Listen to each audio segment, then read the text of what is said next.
ਧੰਨ ਗੁਰੂ ਅਰਜਨ ਦੇਵ ਜੀ ਦਾ ਬਖਸ਼ਿਸ਼ ਕੀਤਾ ਹੋਇਆ ਬਿਲਾਵਲ ਰਾਗ ਦੇ ਅੰਦਰ ਜੀਵੋ ਨਾਮ ਸੁਣੀ। ਧੰਨ ਗੁਰੂ ਜੀ ਰਹਿਮਤ ਕਰਦੇ ਨੇ, ਸਾਡਾ ਜਿਉਣਾ ਜਿਹੜਾ ਇਹ ਨਾਮ ਨੂੰ ਸੁਰਤ ਦੇ ਨਾਲ ਜੋ ਸੁਣਨਾ ਹੈ ਉਸ ਦੇ ਨਾਲ ਬਣਦਾ ਹੈ। ਇੱਕ ਮਨੁੱਖ ਹੈ, ਉਸ ਨੂੰ ਆਪਣੇ ਸਰੀਰ ਦੀ ਸੋਝੀ ਨਹੀਂ, ਸਰੀਰ ਦਾ ਗਿਆਨ ਨਹੀਂ। ਅਸੀਂ ਉਸ ਨੂੰ ਕਹਿ ਦਿੰਦੇ ਹਾਂ ਇਹ ਪਾਗਲ ਹੈ, ਇਹ ਪਾਗਲ ਹੋ ਗਿਆ। ਵੇਖਿਆ ਜਾਂਦਾ ਹੈ ਐਵੇਂ ਸੜਕ ਤੋਂ ਲਿਫਾਫੇ ਇਕੱਠੇ ਕਰ ਲੈਣੇ, ਕੇਸਾਂ ਦੀ ਸੰਭਾਲ ਨਹੀਂ ਕਰਨੀ, ਵਸਤਰਾਂ ਦੀ ਸੰਭਾਲ ਨਹੀਂ ਕਰਨੀ। ਇਹਨੂੰ ਸਰੀਰ ਦੀ ਸੋਝੀ ਨਹੀਂ। ਇਹਦੀ ਜਿਹੜੀ ਇਹ ਜ਼ਿੰਦਗੀ ਹੈ ਇਹ ਪਸ਼ੂ ਜ਼ਿੰਦਗੀ ਹੈ, ਮਨੁੱਖਾ ਜੀਵਨ ਨਹੀਂ, ਪਸ਼ੂਆਂ ਵਰਗਾ ਜੀਵਨ ਨਹੀਂ। ਜੇ ਵੇਖੀਏ ਤੇ ਪਸ਼ੂਆਂ ਦੇ ਨਾਲੋਂ ਵੀ ਗਿਆ ਗੁਜ਼ਰਿਆ ਹੈ। ਪਸ਼ੂ ਨੂੰ ਹੀ ਸੁੱਖ ਤੇ ਦੁੱਖ ਦੀ ਥੋੜੀ ਜਿਹੀ ਗਿਆਤਾ ਹੁੰਦੀ ਹੈ, ਇਸ ਨੂੰ ਉਹ ਵੀ ਨਹੀਂ। ਇਹਨੂੰ ਅਸੀਂ ਕਹਿ ਦਿੰਦੇ ਹਾਂ ਪਾਗਲ ਹੈ। ਦੂਜਾ, ਜਿਸ ਨੂੰ ਸਰੀਰ ਦੀ ਬੜੀ ਸੋਝੀ ਹੈ, ਸਰੀਰ ਦਾ ਬੜਾ ਗਿਆਨ ਨਹੀਂ, ਇਹਨੂੰ ਧੁੱਪ ਤੋਂ ਛਾਂ ਤੋਂ ਤੇ ਵਸਤਰਾਂ ਦੀ ਸਾਂਭ ਸੰਭਾਲ, ਸਰੀਰ ਦੀ ਸਾਂਭ ਸੰਭਾਲ, ਇਹ ਵੀ ਜੀਵਨ ਜਿਉ ਰਿਹਾ ਹੈ। ਪਰ ਇਹ ਜੀਵਨ ਸਰੀਰ ਦੇ ਤਲ ਤੇ ਜਿਉ ਰਿਹਾ ਹੈ, ਕੇਵਲ ਤੇ ਕੇਵਲ ਇਸ ਨੂੰ ਸਰੀਰ ਦੀ ਸੋਝੀ ਹੈ। ਤੀਸਰਾ, ਜਿਸ ਨੂੰ ਆਤਮਾ ਦਾ ਗਿਆਨ ਨਹੀਂ, ਆਤਮਿਕ ਸੋਝੀ ਹੈ, ਇਹਨੂੰ ਅਸੀਂ ਆਤਮਿਕ ਜੀਵਨ ਵਾਲਾ ਜਾਂ ਗਿਆਨੀ ਕਹਿ ਸਕਦੇ ਹਾਂ। ਇਹ ਆਤਮਾ ਦੇ ਤਲ ਤੇ ਜਿਉਂਦਾ ਹੈ। ਤੀਸਰਾ ਮਨੁੱਖ ਹੈ, ਜਿਸ ਨੇ ਬ੍ਰਹਿਮੰਡ ਦਾ ਗਿਆਨ ਪ੍ਰਾਪਤ ਕਰ ਲਿਆ, ਬ੍ਰਹਮ ਦਾ ਗਿਆਨ ਪ੍ਰਾਪਤ ਕਰ ਲਿਆ, ਉਹਨੂੰ ਅਸੀਂ ਸੰਤ ਆਖ ਦਿੰਦੇ ਹਾਂ, ਉਹ ਸੰਤ ਹੋ ਗਿਆ। ਮੈਂ ਇੱਕ ਵਾਰੀ ਫਿਰ ਥੋੜ੍ਹਾ ਜਿਹਾ ਰਿਪੀਟ ਕਰਾਂ ਤਾਂ ਕਿ ਗੱਲ ਪਕੜ ਦੇ ਵਿੱਚ ਆ ਜਾਵੇ। ਜੇ ਸ਼ੁਰੂ ਦੇ ਵਿੱਚ ਗੱਲ ਪਕੜ ਦੇ ਵਿੱਚ ਆ ਜਾਵੇ ਤੇ ਫਿਰ ਸਾਰੇ ਸ਼ਬਦ ਦੀ ਸੋਝੀ ਆ ਜਾਂਦੀ ਹੈ। ਜਿਉਣਾ ਹੈ ਜਗਤ ਦੇ ਅੰਦਰ, ਪਰ ਇਸ ਜਿਉਣ ਨੂੰ ਜ਼ਿੰਦਗੀ ਜਿਉਣਾ ਗੁਰਬਾਣੀ ਨਹੀਂ ਮੰਨਦੀ। ਇਹ ਜਿਉਣਾ ਕੋਈ ਜਿਉਣਾ ਨਹੀਂ। ਗੁਰਬਾਣੀ ਦੇ ਆਧਾਰ ਤੇ ਜਿਹੜਾ ਸਾਰਾ ਦਿਨ ਸੜਕਾਂ ਤੋਂ ਲਿਫਾਫੇ ਇਕੱਠੇ ਕਰਦਾ ਰਹਿੰਦਾ ਹੈ, ਸਰੀਰ ਦੀ ਕੋਈ ਸੋਝੀ ਨਹੀਂ, ਸਰੀਰ ਦੀ ਗਿਆਤਾ ਨਹੀਂ, ਵਸਤਰਾਂ ਦੀ ਸੋਝੀ ਨਹੀਂ, ਗਿਆਤਾ ਨਹੀਂ, ਇਹਨੂੰ ਸਮਾਜ ਪਾਗਲ ਆਖਦਾ ਹੈ। ਤੇ ਦੂਜਾ ਜਿਹੜਾ ਇਸ ਨੂੰ ਸਰੀਰ ਦੀ ਸੋਝੀ ਹੈ, ਸਰੀਰ ਦਾ ਗਿਆਨ ਨਹੀਂ, ਵਸਤਰਾਂ ਦਾ ਗਿਆਨ ਨਹੀਂ, ਇਹ ਵੀ ਜਿਉ ਰਿਹਾ ਹੈ, ਪਰ ਇਹ ਸਰੀਰਕ ਤਲ ਤੇ ਜਿਉ ਰਿਹਾ ਹੈ। ਇਹਨੂੰ ਕੇਵਲ ਤੇ ਕੇਵਲ ਸਰੀਰ ਦੀ ਸੋਝੀ ਹੈ, ਸਰੀਰ ਦਾ ਗਿਆਨ ਹੈ। ਅੱਗੇ ਤੀਸਰਾ ਜਿਹੜਾ ਇਹ ਆਤਮਾ ਤੱਕ ਪਹੁੰਚ ਗਿਆ, ਇਹਨੂੰ ਆਤਮਿਕ ਗਿਆਨ ਹੋ ਗਿਆ, ਅਧਿਆਤਮਿਕ ਜੀਵਨ ਜਿਉਣ ਲੱਗ ਗਿਆ। ਇਸ ਤਰ੍ਹਾਂ ਕਹਿ ਲਈਏ ਇਹ ਅਧਿਆਤਮਿਕ ਜੀਵਨ ਜਿਉਂਦਾ ਹੈ, ਇਸ ਨੂੰ ਆਤਮਿਕ ਗਿਆਨ ਹੈ, ਇਹ ਆਤਮਾ ਦੇ ਤਲ ਤੇ ਜਿਉ ਰਿਹਾ ਹੈ। ਤੀਸਰਾ ਜਿਹੜਾ ਉਹਨੂੰ ਬ੍ਰਹਮ ਦਾ ਗਿਆਨ ਨਹੀਂ, ਉਹ ਸਾਰੇ ਬ੍ਰਹਿਮੰਡ ਦੇ ਮਾਲਕ ਵਾਹਿਗੁਰੂ ਦੇ ਨਾਲ ਜੁੜ ਗਏ, ਉਹਨੂੰ ਫਿਰ ਅਸੀਂ ਕਹਿ ਦਿੰਦੇ ਹਾਂ ਇਹ ਸੰਤ ਹੋ ਗਏ। ਗੁਰਬਾਣੀ ਦੇ ਆਧਾਰ ਤੇ ਜਿਹੜਾ ਜਿਉਣਾ ਹੈ ਤੇ ਗੁਰਬਾਣੀ ਦੇ ਆਧਾਰ ਤੇ ਜਿਹੜਾ ਪਾਗਲਪਨ ਹੈ, ਗੁਰਬਾਣੀ ਆਖਦੀ ਹੈ ਜਿਹੜੇ ਮਨੁੱਖ ਦੇ ਅੰਦਰ ਵਾਸ਼ਨਾ ਪਰਜੋਰ ਨੇ ਉਹ ਪਾਗਲ ਹੈ। ਗੁਰਬਾਣੀ ਉਸ ਨੂੰ ਪਾਗਲ ਮੰਨਦੀ ਹੈ, ਉਹ ਵਾਸ਼ਨਾ ਦੇ ਆਧਾਰ ਤੇ ਪਾਗਲ ਹੋ ਗਏ। ਪਾਗਲ, ਪਾ ਦਾ ਅਰਥ ਹੁੰਦਾ ਪਾ ਲੈਣਾ, ਪ੍ਰਾਪਤ ਕਰ ਲੈਣਾ, ਤੇ ਗੱਲ ਦਾ ਅਰਥ ਹੁੰਦਾ ਗੱਲ। ਇਹ ਜਿਹੜੇ ਪਾਗਲ ਹੁੰਦੇ ਨੇ ਨਾ, ਇਹਨਾਂ ਦਾ ਜਿਹੜਾ ਦਿਮਾਗ ਹੈ ਉਹ ਹੈਂਗ ਹੋ ਜਾਂਦਾ। ਜਿਵੇਂ ਸਾਡਾ ਮੋਬਾਈਲ ਹੈਂਗ ਹੋ ਜਾਵੇ ਤੇ ਉਸ ਸਕਰੀਨ ਤੇ ਜਿਹੜੀ ਫੋਟੋ ਹੋਵੇ, ਜਿਹੜਾ ਕੁਝ ਲਿਖਿਆ ਹੋਵੇ ਉੱਥੇ ਹੀ ਖੜ ਜਾਂਦਾ। ਕਿੰਨੀਆਂ ਉਂਗਲਾਂ ਮਰਜ਼ੀ ਮਾਰੀ ਜਾਵੋ, ਨਾ ਉਹ ਉੱਪਰ ਹੁੰਦਾ ਨਾ ਥੱਲੇ ਹੁੰਦਾ, ਉੱਥੋਂ ਹਿੱਲਦਾ ਨਹੀਂ। ਜਦੋਂ ਤੱਕ ਉਹਨੂੰ ਦੁਬਾਰਾ ਸਵਿਚ ਆਫ ਕਰਕੇ ਫਿਰ ਨਾ ਸਟਾਰਟ ਕੀਤਾ ਜਾਵੇ। ਉਸੇ ਤਰ੍ਹਾਂ ਜਦੋਂ ਇੱਕ ਗੱਲ ਨੂੰ ਦਿਮਾਗ ਪਕੜ ਕੇ ਉੱਥੇ ਹੀ ਖੜ ਜਾਵੇ ਤੇ ਉਸ ਗੱਲ ਦੇ ਆਧਾਰ ਤੇ ਉਹ ਦਿਮਾਗ ਹੀ ਜਿਹੜਾ ਹੈਂਗ ਹੋ ਗਿਆ, ਉਸ ਨੂੰ ਸਮਾਜ ਪਾਗਲ ਆਖ ਦਿੰਦਾ ਹੈ। ਇਸੇ ਤਰ੍ਹਾਂ ਗੁਰਬਾਣੀ ਆਖਦੀ ਹੈ, ਜਿਸ ਦੇ ਅੰਦਰ ਵਾਸ਼ਨਾ ਹੈ, ਜਿਸ ਨੇ ਵਾਸ਼ਨਾ ਨੂੰ ਪਕੜ ਲਿਆ ਹੈ, ਕੇਵਲ ਤੇ ਕੇਵਲ ਵਾਸ਼ਨਾ ਦੇ ਆਧਾਰ ਤੇ ਦਿਮਾਗ ਖੜ ਗਿਆ ਤੇ ਉਹਨੂੰ ਭਾਵੇਂ ਸਰੀਰ ਦੀ ਸੋਝੀ ਹੈ, ਭਾਵੇਂ ਕੁਝ ਹੋ ਰਿਹਾ, ਉਹ ਵੀ ਪਾਗਲ ਹੈ। ਗੁਰਬਾਣੀ ਉਹਨੂੰ ਸਮਝਦਾਰ ਨਹੀਂ ਮੰਨਦੀ, ਪਾਗਲ ਮੰਨਦੀ ਹੈ। ਤੇ ਇਹ ਵਾਸ਼ਨਾ ਜਿਹੜੀ ਇਹ 3 ਪ੍ਰਕਾਰ ਦੀ ਮੰਨੀ ਗਈ ਹੈ। ਵਾਸਨਾ ਦੇ ਜੋ ਸੋਮੇ ਨੇ ਇਹ 3 ਨੇ। ਹੰਕਾਰ ਵਾਸ਼ਨਾ, ਲੋਭ ਵਾਸ਼ਨਾ ਤੇ ਕਾਮ ਵਾਸ਼ਨਾ। ਹੰਕਾਰ ਵਾਸ਼ਨਾ ਜਿਹੜੀ ਇਹ ਮਨੁੱਖ ਦੇ ਅੰਦਰ ਆਪਾ ਜਨਮਦੀ, ਹਉਮੈ ਤੋਂ ਹੰਕਾਰ ਬਣਿਆ ਤੇ ਹੰਕਾਰ ਜਿਹੜਾ ਮਨੁੱਖ ਦੇ ਅੰਦਰ ਜਦੋਂ ਆ ਜਾਵੇ, ਜਦੋਂ ਮਨੁੱਖ ਹੰਕਾਰ ਵਾਸ਼ਨਾ ਦੇ ਨਾਲ ਪਾਗਲ ਹੋ ਜਾਵੇ ਤੇ ਫਿਰ ਇਹ ਆਪਣੇ ਬਰਾਬਰ ਨਹੀਂ ਕਿਸੇ ਨੂੰ ਆਉਣ ਦਿੰਦਾ। ਹਿਟਲਰ ਨੇ 2.5 ਕਰੋੜ ਪ੍ਰਾਣੀ ਸਨ ਜਿਹੜੇ ਉਹਨਾਂ ਦਾ ਕਤਲ ਕਰ ਦਿੱਤਾ ਸੀ। ਇਸੇ ਤਰ੍ਹਾਂ ਚੰਗੇਜ਼ ਖਾਂ ਹੋਇਆ ਹੈ, ਹਲਾਕੂ ਹੋਇਆ ਹੈ, ਬਾਬਰ ਹੋਇਆ, ਔਰੰਗਜ਼ੇਬ ਹੋਇਆ ਹੈ। ਇਹ ਸਾਰੇ ਸਨ ਜਿਹੜੇ ਇਹਨਾਂ ਦੇ ਅੰਦਰ ਹੰਕਾਰ ਵਾਸ਼ਨਾ ਸੀ। ਇਹ ਹੰਕਾਰ ਕਰਕੇ ਪਾਗਲ ਹੋ ਗਏ ਸਨ। ਇਹਨਾਂ ਨੇ ਕੇਵਲ ਤੇ ਕੇਵਲ ਹੰਕਾਰ ਨੂੰ ਹੀ ਪਕੜ ਦੇ ਵਿੱਚ ਲੈ ਆਂਦਾ ਸੀ। ਔਰੰਗਜ਼ੇਬ ਦੇ ਸਮੇਂ ਤੇ ਇੱਕ ਲਿਖਾਰੀ ਹੋਇਆ ਹੈ, ਇਸ ਦਾ ਨਾਮ ਸੀ ਅਬਦੁਲ ਕਲਾਮ ਆਜ਼ਾਦ। ਇਹ ਆਤਮਿਕ ਤਲ ਤੇ ਜਿਉਂਦਾ ਸੀ। ਜਿਸ ਵਕਤ ਧੰਨ ਗੁਰੂ ਤੇਗ ਬਹਾਦਰ ਸਾਹਿਬ ਮਹਾਰਾਜ ਜੀ ਨੂੰ ਔਰੰਗਜ਼ੇਬ ਨੇ ਸ਼ਹੀਦ ਕੀਤਾ ਸੀ ਤੇ ਇਹਨੇ ਫਿਰ ਇੱਕ ਕਿਤਾਬ ਲਿਖੀ ਸੀ। ਉਸ ਕਿਤਾਬ ਦਾ ਨਾਂ ਹੈ ਹਿੰਦ ਕੇ ਔਲੀਆ ਨਾਮ ਇਸ ਕਿਤਾਬ ਦਾ ਨਾਂ ਹੈ ਤੇ ਲਿਖਣ ਵਾਲਾ ਹੈ ਇਸ ਨੂੰ ਅਬਦੁਲ ਕਲਾਮ ਆਜ਼ਾਦ, ਜੋ ਔਰੰਗਜ਼ੇਬ ਦੇ ਸਮੇਂ ਦੇ ਵਿੱਚ ਹੋਇਆ ਹੈ। ਜਦੋਂ ਔਰੰਗਜ਼ੇਬ ਨੂੰ ਪਤਾ ਲੱਗਿਆ ਵੀ ਇਹਨੇ ਧੰਨ ਗੁਰੂ ਨਾਨਕ ਦੇਵ ਜੀ, ਧੰਨ ਗੁਰੂ ਤੇਗ ਬਹਾਦਰ ਸਾਹਿਬ ਜੀ ਤੇ ਸਵਸਥ ਤਬਰੇਜ਼ ਨੂੰ, ਇਹਨਾਂ ਨੂੰ ਬੜੀ ਮਹਾਨਤਾ ਦਿੱਤੀ ਹੈ ਤੇ ਮੈਨੂੰ ਹੰਕਾਰੀ ਪਾਗਲ ਆਖਿਆ, ਇਹਨੇ ਫਿਰ ਅਬਦੁਲ ਕਲਾਮ ਆਜ਼ਾਦ ਦਾ ਵੀ ਕਤਲ ਕਰਾ ਦਿੱਤਾ ਸੀ ਵੀ ਤੂੰ ਮੇਰੇ ਵਿਰੁੱਧ ਉੱਤੋਂ ਲਿਖਿਆ ਹੈ। ਇਹ ਗੱਲ ਮੈਂ ਤਾਂ ਸੁਣਾਈਏ, ਜਿਹੜਾ ਹੰਕਾਰੀ ਮਨੁੱਖ ਹੁੰਦਾ ਹੈ ਉਹ ਆਪਣੇ ਵਿਰੁੱਧ ਕੁਝ ਵੀ ਨਹੀਂ ਸੁਣਦਾ, ਪਾਗਲ ਹੈ। ਪਾਗਲ ਕੋਲੋਂ ਚੁੱਪ ਕਰਕੇ ਲੰਘ ਜਾਓਗੇ ਤੇ ਠੀਕ ਹੈ, ਜੇ ਕਿਤੇ ਉਹਨੂੰ ਛੇੜ ਬੈਠੇ ਤੇ ਫਿਰ ਖਹਿੜਾ ਛਡਾਣਾ ਬੜਾ ਔਖਾ ਹੋ ਜਾਣਾ ਹੈ। ਬਸ ਇਹੀ ਹਾਲ ਸੀ ਔਰੰਗਜ਼ੇਬ ਦਾ। ਇਹ ਹੰਕਾਰ ਦਾ ਸ਼ਿਕਾਰ ਹੋ ਗਿਆ ਸੀ, ਹੰਕਾਰ ਵਸ ਹੋ ਕੇ ਪਾਗਲ ਹੋ ਗਿਆ ਸੀ। ਇਸਨੇ ਆਪਣੇ 3 ਭਰਾ, 1 ਭੈਣ ਤੇ ਬੇਟਾ, ਇਹਨਾਂ ਸਾਰਿਆਂ ਦੇ ਨਾਲ ਜਿਸ ਤਰ੍ਹਾਂ ਦਾ ਸਲੂਕ ਕੀਤਾ ਉਸ ਤੋਂ ਆਪਾਂ ਸਾਰੇ ਜਾਣੂ ਹਾਂ। ਇਹ ਹੈ ਹੰਕਾਰ ਵਾਸਨਾ। ਹੰਕਾਰੀ ਮਨੁੱਖ ਜਿਹੜਾ ਇਹਨੂੰ ਕੁਝ ਵੀ ਚੰਗਾ ਨਹੀਂ ਲੱਗਦਾ। ਜਦੋਂ ਇਹ ਹੰਕਾਰ ਕਰਕੇ ਪਾਗਲ ਹੋ ਜਾਂਦਾ, ਕੇਵਲ ਤੇ ਕੇਵਲ ਉਹੀ ਚੰਗਾ ਲੱਗਦਾ ਹੈ ਜਿਹੜਾ ਇਸ ਦੇ ਅੱਗੇ ਝੁਕ ਜਾਂਦਾ ਹੈ। ਦੂਜੇ ਨੰਬਰ ਤੇ ਆਉਂਦੀ ਹੈ ਲੋਭ ਵਾਸਨਾ। ਲੋਭੀ ਮਨੁੱਖ ਜਿਹੜਾ ਇਹਦੇ ਅੰਦਰ ਕਦੇ ਸੰਤੁਸ਼ਟੀ ਨਹੀਂ ਆਉਂਦੀ, ਇਹ ਕਦੇ ਤ੍ਰਿਪਤ ਨਹੀਂ ਹੁੰਦਾ। ਇਹ ਵੀ ਪਾਗਲ ਹੋ ਗਿਆ ਲੋਭ ਕਰਕੇ। ਜਿਵੇਂ ਪਾਗਲ ਮਨੁੱਖ ਸਾਰਾ ਦਿਨ ਤੁਰਿਆ ਫਿਰਦਾ, ਇਸੇ ਤਰ੍ਹਾਂ ਫਿਰ ਇਹ ਲੋਭੀ ਮਨੁੱਖ ਜਿਹੜਾ ਇਹ ਵੀ ਸਾਰਾ ਦਿਨ ਤੇ ਰਾਤ ਤੁਰਿਆ ਫਿਰੇਗਾ, ਇਹਦੇ ਅੰਦਰ ਸੰਤੁਸ਼ਟੀ ਨਹੀਂ ਹੋਏਗੀ। ਇਹ ਲੋਭ ਕਰਕੇ ਪਾਗਲ ਹੋ ਗਿਆ।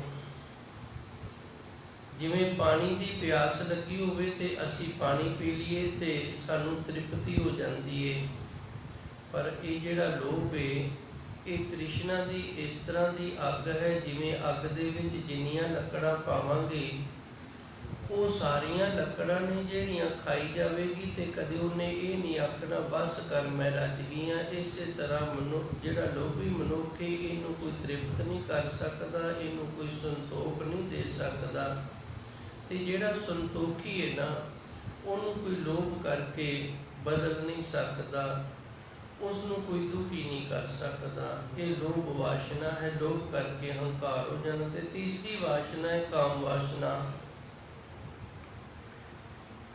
ਇਹ ਤਿੰਨ ਵਾਸ਼ਨਾ ਮਨੁੱਖ ਦੇ ਅੰਦਰ ਜਦੋਂ ਇਹਨਾਂ ਤਿੰਨਾਂ ਚੋਂ ਕੋਈ ਇੱਕ ਜਨਮ ਲੈ ਲਵੇ, ਤੇ ਉਹ ਮਨੁੱਖ ਇਸ ਵਾਸ਼ਨਾ ਨੂੰ ਪੂਰੀਆਂ ਕਰਨ ਦੇ ਲਈ ਫਿਰ ਪਾਗਲ ਹੋ ਜਾਂਦਾ, ਕਿਉਂਕਿ ਉਹਦੇ ਅੰਦਰ ਹਰ ਵਕਤ ਇੱਕੋ ਹੀ ਗੱਲ ਚੱਲਦੀ ਰਹਿੰਦੀ ਹੈ। ਜਿਹੜੀ ਮੈਂ ਗੱਲ ਸਮਝਾਣੀ ਸੀ, ਮਨੁੱਖ ਦੇ ਅੰਦਰ ਹਰ ਵਕਤ ਫਿਰ ਇੱਕੋ ਹੀ ਗੱਲ ਚੱਲਦੀ ਰਹਿੰਦੀ ਹੈ। ਜਿਵੇਂ ਕੋਈ ਮੰਤਰੀ ਬਣ ਗਿਆ, MLA ਬਣ ਗਿਆ, ਫਿਰ ਉਹ MP ਬਣਨਾ ਚਾਹੁੰਦਾ, ਫਿਰ ਉਹ ਪ੍ਰਧਾਨ ਮੰਤਰੀ। ਇੱਥੇ ਵੀ ਨਹੀਂ ਰੁਕਿਆ, ਅੱਗੇ ਉਹਨੇ ਨੂੰ ਲੋਭ ਬਿਨਾ ਅੱਜ ਸਾਈਕਲ ਦੇ, ਕੱਲ੍ਹ ਨੂੰ ਮੋਟਰਸਾਈਕਲ ਹੋ ਜਾਵੇ, ਪਰਸੋਂ ਕਾਰ ਹੋ ਜਾਵੇ, ਫਿਰ ਹੋਰ ਵੱਡੀ ਕਾਰ ਹੋ ਜਾਵੇ। 1.5 ਕਰੋੜ ਦੀਆਂ ਕਾਰਾਂ ਪਈਆਂ ਨੇ, ਕਿੱਥੇ ਜਾ ਕੇ ਮਨ ਕੱਢਦਾ? ਨਹੀਂ ਕੱਢਦਾ, ਕਿਉਂਕਿ ਲੋਭ ਵਾਸ਼ਨਾ ਜਿਹੜੀ ਬਸ ਇੱਕੋ ਹੀ ਗੱਲ ਹੈ ਜਿਹੜੀ ਉਸ ਨੂੰ ਪੱਲੇ ਬੰਨਿਆ, ਤੇ ਉਹੀ ਮਨ ਦੇ ਵਿੱਚ, ਉਹੀ ਦਿਮਾਗ ਦੇ ਵਿੱਚ ਚੱਲਦੀ ਰਹਿੰਦੀ ਹੈ। ਇਸ ਦਾ ਨਾਮ ਵਾਸ਼ਨਾ ਹੈ, ਇਸ ਦਾ ਨਾਮ ਤ੍ਰਿਸ਼ਨਾ ਹੈ। ਤੇ ਫਿਰ ਇਹਨਾਂ ਦਾ ਇਲਾਜ ਜਿਹੜਾ ਇਹ ਪਾਗਲਪਨ ਨੇ, ਜਿਹੜਾ ਇਹ ਸੱਚੇ ਸਤਿਗੁਰ ਦਾ ਨਾਮ ਸੁਣੇ ਤੋਂ ਫਿਰ ਗੁਰੂ ਦੀ ਕਿਰਪਾ ਹੁੰਦੀ ਹੈ। ਸੱਚੇ ਸਤਿਗੁਰ ਦੀ 600 ਔਰਤਾਂ ਸਨ, 600 ਪਤਨੀਆਂ ਸਨ ਨਿਜ਼ਾਮੁਦੀਨ ਦੀਆਂ।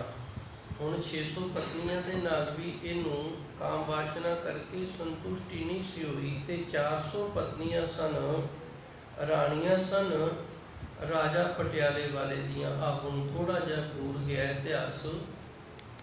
400 ਪਤਨੀਆਂ ਸਨ ਇਹਦੀਆਂ, ਤੇ ਇਹਦੇ ਬੱਚਿਆਂ ਨੇ ਐਲਾਨੀਆਂ ਕਹਿ ਦਿੱਤਾ ਸੀ ਭਈ ਸਾਰੇ ਪਿੰਡਾਂ 'ਚ ਤਕਰੀਬਨ ਸਾਡੇ ਨਾਨਕੇ ਨੇ, ਤੇ ਹੁਣ ਅਸੀਂ ਵਿਆਹ ਕਿੱਥੇ ਕਰਾਵਾਂਗੇ? ਇਹ ਕਾਮ ਵਾਸ਼ਨਾ। ਇੱਕ ਗੱਲ ਨੂੰ ਪਕੜ ਕੇ ਉਹਦੇ ਪਿੱਛੇ ਪੈ ਜਾਣਾ, ਇਸ ਨੂੰ ਪਾਗਲਪਨ ਆਖ ਦਿੰਦੇ ਨੇ। ਇਹ ਪਾਗਲਪਨ ਦੀ ਨਿਸ਼ਾਨੀ ਹੈ। ਧੰਨ ਗੁਰੂ ਮਹਾਰਾਜ ਜੀ ਰਹਿਮਤ ਕਰਦੇ ਨੇ, ਫਿਰ ਇਸ ਤੋਂ ਬਚਿਆ ਕਿਵੇਂ ਜਾਏ? ਜੀਵੋ ਨਾਮ ਸੁਣੀ। ਜਦੋਂ ਅਸੀਂ ਸੱਚੇ ਸਤਿਗੁਰ ਦਾ ਨਾਮ ਸੁਣਦੇ ਹਾਂ, ਨਾਮ ਦੇ ਲੜ ਲੱਗਦੇ ਹਾਂ, ਤੇ ਇਸ ਦਾ ਇਲਾਜ ਫਿਰ ਹੁੰਦਾ ਹੈ। ਫਿਰ ਇਹ ਗੱਲ ਹੈ ਜਿਹੜੀ ਇਹ ਦਿਮਾਗ ਤੋਂ ਪਾਸੇ ਹੁੰਦੀ ਹੈ, ਸੋਚ ਜਿਹੜੀ ਮਨੁੱਖ ਦੀ ਬਦਲ ਜਾਂਦੀ ਹੈ। ਆਤਮ ਗਿਆਨੰ ਅਤੀ ਸੁਲਭੰ। ਜਿਹੜਾ ਆਤਮ ਗਿਆਨ ਪ੍ਰਾਪਤ ਕਰਨਾ ਹੈ ਨਾ, ਵਿਦਾਂਤ ਦੇ ਅੰਦਰ ਲਿਖਿਆ, ਇਹ ਬੜਾ ਸੌਖਾ ਹੈ। ਆਤਮ ਗਿਆਨੰ ਅਤੀ ਸੁਲਭੰ। ਸੁਲਭੰ ਦਾ ਅਰਥ ਹੁੰਦਾ ਸੁਲਭ, ਸੌਖਾ, ਬੜਾ ਸੌਖਾ ਹੈ। ਆਤਮ ਗਿਆਨ, ਆਤਮਾ ਦਾ ਗਿਆਨ ਪ੍ਰਾਪਤ ਕਰਨਾ। ਜਿਹੜਾ ਮਨੁੱਖ ਆਪਣੀ ਆਤਮਾ ਦਾ ਗਿਆਨ ਪ੍ਰਾਪਤ ਕਰਨਾ ਚਾਹੁੰਦਾ ਹੈ, ਤੇ ਇਹ ਬੜਾ ਸੌਖਾ ਹੈ। ਅੱਗੇ ਲਿਖਿਆ ਹੈ ਵੀ ਇੱਕੋ ਤੇ ਇੱਕ ਇਲਾਜ ਤੇ ਦਵਾਈ, ਗੁਰੂ ਤੋਂ ਨਾਮ ਦੀ ਦਾਤ ਲੈ ਲਵੇ, ਤੇ ਉਸ ਨਾਮ ਨੂੰ ਲੈ ਕੇ ਨਾ ਜ਼ਬਾਨ ਦੇ ਨਾਲ ਜਪਣਾ ਕਰੇ, ਤੇ ਹਿਰਦੇ ਦੇ ਨਾਲ ਵਾਹਿਗੁਰੂ ਜੀ ਉਹਨੂੰ ਸੁਣਨਾ ਕਰੇ। ਹਿਰਦੇ ਦੇ ਨਾਲ ਜਪੇ, ਤੇ ਫਿਰ ਸੁਰਤ ਦੇ ਨਾਲ ਉਹਨੂੰ ਸੁਣਨਾ ਕਰੇ। ਇਸ ਤਰ੍ਹਾਂ ਜਿਹੜਾ ਦਿਮਾਗ ਹੈ, ਇਹਦੇ ਤੋਂ ਇਹ ਵਾਸ਼ਨਾ ਦਾ ਜਿਹੜਾ ਸੋਮਾ ਇਹ ਬੰਦ ਹੋ ਜਾਂਦਾ ਹੈ, ਤੇ ਆਤਮਿਕ ਗਿਆਨ ਨੇ ਜਿਹੜੀ ਉਹਦੀ ਪ੍ਰਾਪਤੀ ਹੁੰਦੀ ਹੈ। ਇਸ ਨੂੰ ਗੁਰਬਾਣੀ ਨੇ ਜੀਵਨ ਆਖਿਆ, ਤੇ ਧੰਨ ਗੁਰੂ ਅਰਜਨ ਦੇਵ ਜੀ ਕਿਰਪਾ ਕਰਦੇ ਨੇ। ਜੀਵੋ ਨਾਮ ਸੁਣੀ ਹਮ ਦੇਖਾ ਤਹਿ ਡੁੱਬਿਅਲੇ। ਹੁਣ ਆਪਾਂ ਕੋਈ ਪਾਣੀ ਦੇ ਵਿੱਚ ਥੋੜੀ ਡੁੱਬ ਰਹੇ ਹਾਂ। ਰਹਿਰਾਸ ਦੀ ਬਾਣੀ ਆਪਾਂ ਪੜ੍ਹਦੇ ਹਾਂ, ਨਿਤਨੇਮੀ ਹਾਂ, ਤੇ ਗੁਰਬਾਣੀ ਦੇ ਅੰਦਰ ਫਰਮਾਨ ਹੁੰਦਾ ਹਮ ਦੇਖਾ ਤਹਿ ਡੁੱਬਿਅਲੇ।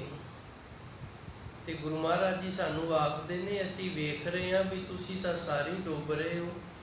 ਹੁਣ ਕਿਹੜੇ ਪਾਣੀ ਦੇ ਵਿੱਚ ਡੁੱਬ ਰਹੇ ਹਾਂ? ਵਾਸ਼ਨਾ ਦੇ ਪਾਣੀ ਦੇ ਵਿੱਚ ਡੁੱਬ ਰਹੇ ਹਾਂ ਅਸੀਂ। ਹਰ ਬਿਸਰਤ ਤੇਰੇ ਗੁਣ ਗਲਿਆ।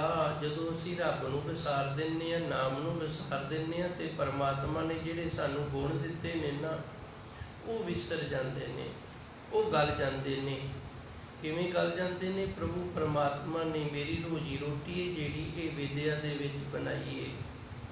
ਭਾਈ ਤੈਨੂੰ ਵਿਦਿਆ ਦਿੱਤੀ ਹੈ, ਤੂੰ ਇਸ ਵਿਦਿਆ ਦੇ ਨਾਲ ਆਪਣਾ ਗੁਜ਼ਾਰਾ ਕਰਨਾ ਹੈ। ਤੇ ਜੇ ਮੈਂ ਪ੍ਰਭੂ ਪਰਮਾਤਮਾ ਨੂੰ ਭੁੱਲ ਜਾਵਾਂਗਾ ਨਾ, ਉਹਨੂੰ ਵਿਸਾਰ ਦੇਵਾਂਗਾ, ਤੇ ਫਿਰ ਤੁਹਾਡੀ ਜ਼ੁਬਾਨ ਨੇ ਜਿਹੜੀ ਅੱਜ ਆਖਰੀ ਹੈ ਨਾ, ਵਿਗਿਆਨੀ ਜੀ ਕਥਾ ਚੰਗੀ ਕਰ ਲੈਂਦੇ ਨੇ, ਇਸੇ ਜ਼ੁਬਾਨ ਨੇ ਇਹ ਕਹਿ ਦੇਣਾ ਹੈ ਵਿਗਿਆਨੀ ਤਾਂ ਕਿਸੇ ਕੰਮ ਦਾ ਨਹੀਂ। ਕਿਉਂ? ਹਰ ਬਿਸਰਤ ਤੇਰੇ ਗੁਣ ਗਲਿਆ, ਇਹ ਪਰਮਾਤਮਾ ਨੇ ਮੈਨੂੰ ਗੁਣ ਦਿੱਤਾ ਹੈ। ਤੇ ਜਿਸ ਦਿਨ ਮੈਂ ਹਰੀ ਨੂੰ ਵਿਸਾਰ ਦਿੱਤਾ, ਪਰਮਾਤਮਾ ਨੂੰ ਵਿਸਾਰ ਦਿੱਤਾ, ਉਸ ਦਿਨ ਇਹ ਗੁਣ ਜਿਹੜਾ ਇਹ ਨਾਸ ਹੋ ਜਾਣਾ ਹੈ, ਇਹ ਗਲ ਜਾਣਾ ਹੈ। ਤੇ ਫਿਰ ਇਹ ਡੁੱਬਣਾ ਹੋ ਜਾਂਦਾ ਮਨੁੱਖ ਦਾ। ਹਮ ਦੇਖਾ ਤਹਿ ਡੁੱਬਿਅਲੇ, ਮਨ ਏਕ ਨਾ ਚੇਤਸ ਮੂੜ ਮਨਾ। ਜੇ ਤੂੰ ਬਚਣਾ ਨਾ, ਇਹ ਮੂਰਖ ਮਨ, ਜੇ ਤੂੰ ਬਚਣਾ ਨਾ ਵੀ ਇਹ ਵਾਸ਼ਨਾ ਦੇ ਖੂਹ ਦੇ ਵਿੱਚ ਨਾ ਤੂੰ ਡੁੱਬੇ, ਇਹ ਵਾਸ਼ਨਾ ਦੇ ਪਾਣੀ ਦੇ ਵਿੱਚ ਤੂੰ ਨਾ ਡੁੱਬੇ, ਤੇ ਫਿਰ ਇੱਕ ਅਕਾਲ ਪੁਰਖ ਵਾਹਿਗੁਰੂ ਨੂੰ ਤੂੰ ਚੇਤੇ ਕਰ, ਉਸ ਦਾ ਨਾਮ ਜਪ, ਉਸ ਦਾ ਸਿਮਰਨ ਕਰ।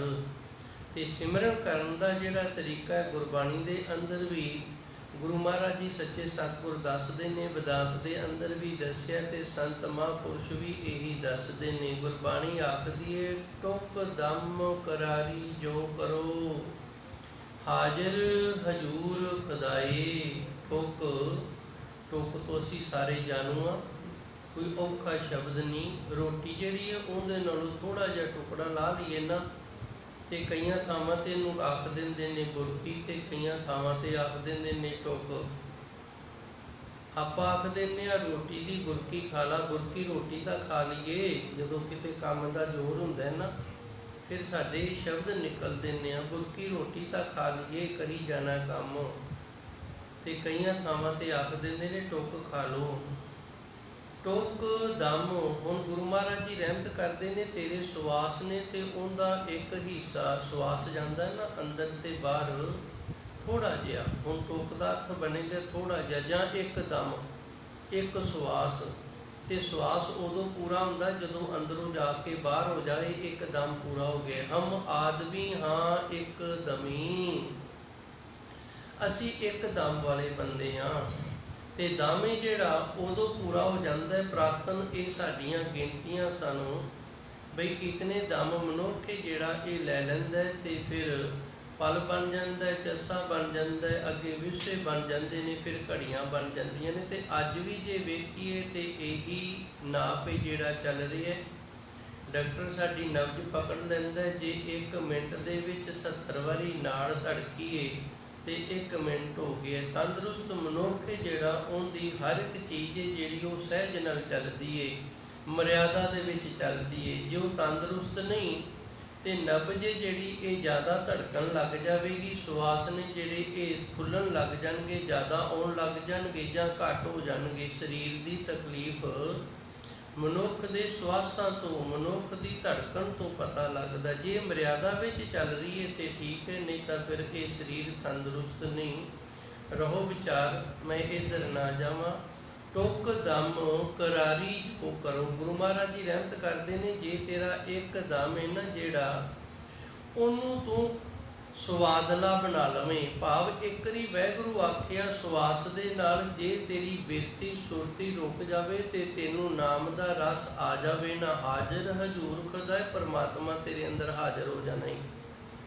ਟੁਕ ਦਮ ਕਰਾਰੀ ਜੋ ਕਰੋ, ਜੇ ਕਿਤੇ ਇੱਕ ਸਵਾਸ ਤੂੰ ਪਿਆਰ ਦੇ ਨਾਲ ਪਰਮਾਤਮਾ ਦੇ ਨਾਲ ਜੁੜ ਜਾਵੇਂ, ਤੇ ਉਸ ਸਵਾਸ ਦੇ ਵਿੱਚ ਤੈਨੂੰ ਨਾਮ ਦਾ ਰਸ ਆ ਜਾਵੇ, ਤੇ ਪਰਮਾਤਮਾ ਨੇ ਉਦੋਂ ਹੀ ਤੇਰੇ ਅੰਦਰ ਪ੍ਰਗਟ ਹੋ ਜਾਣਾ ਹੈ। ਇਹ ਗੁਰਬਾਣੀ ਸਾਨੂੰ ਸਿਖਾ ਰਹੀ ਹੈ।